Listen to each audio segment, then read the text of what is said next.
So you want to try to use the conducting rune on your weapon. This will add 1d8 of energy damage per damage die to your weapon strikes. However, you need some sort of action before you can apply this. You need an energy trait action you can take that will apply this energy damage to your weapon. What can you take to do that? There's a lot of options, but one of those is the Hostili Host archetype. If you take the Hostili Host archetype, it gives you an action, a single action, called the Spit Ambient Magic action. This is a reflex save for some damage against an enemy, a single target enemy. I hear you saying, oh, it's piercing damage. Piercing damage won't trigger my conducting weapon.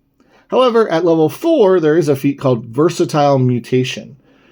This means that you can choose the type of damage you do.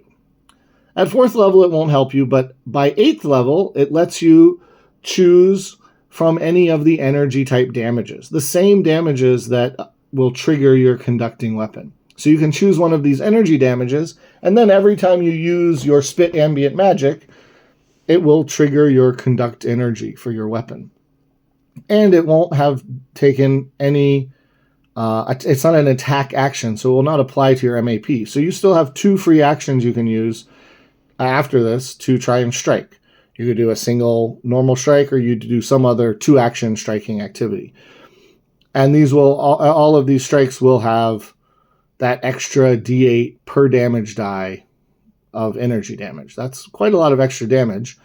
And the action you took to trigger the extra damage does damage itself. So potentially you're getting a whole bunch of extra damage here. So this is a pretty cool way to trigger the conducting rune on a weapon.